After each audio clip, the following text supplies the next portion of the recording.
Guys, ഞാൻ എന്താ പറയാന്ന് എനിക്കറിയില്ല. എൻ്റെ വണ്ടി കൊടുക്കാതെ വേറെ ഓപ്ഷൻ ഇല്ല. എന്താ ചെയ്യുക, കൊടുക്കാം. പക്ഷെ ഞാൻ എടുക്കും തിരിച്ച്. ഇതുപോലത്തെ നല്ല ഒരു അക്കൗണ്ട് എടുത്ത് നമ്മൾ പണിയും. പക്ഷെ നിലവിലെ സാഹചര്യം ഭയങ്കര മോശമായതുകൊണ്ട് നമ്മളെ വണ്ടി വയ്ക്കാതെ വേറെ ഓപ്ഷനില്ല. പ്ലീസ് എല്ലാവരും ഈ കാണുന്ന വീഡിയോ ഒന്ന് മാക്സിമം ഒന്ന് ഷെയർ ആക്കി നമ്മുടെ വീഡിയോ എത്രയും പെട്ടെന്ന് ഒരുപാട് ആളുകളിലേക്ക് എത്തിച്ചാൽ മാത്രമേ നമുക്ക് വണ്ടി ഒന്ന് സെയിലാക്കാൻ പറ്റത്തുള്ളൂ.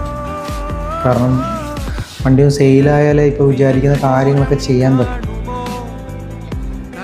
അപ്പം വണ്ടി നല്ലപോലെ നോക്കണം എന്ന് പറയാതിരിക്കാൻ പറ്റില്ലല്ലോ. കിട്ടുന്ന ആൾ, മേടിക്കുന്ന ആൾ നന്നായിട്ട് തന്നെ വണ്ടി നോക്കുമെന്ന് ഞാൻ ആഗ്രഹിക്കുന്നു. എന്തായാലും എൻ്റെ വീഡിയോ ഒന്ന് ഷെയർ ചെയ്ത് മാക്സിമം സപ്പോർട്ട് ചെയ്യണം പ്ലീസ്. ഓക്കെ.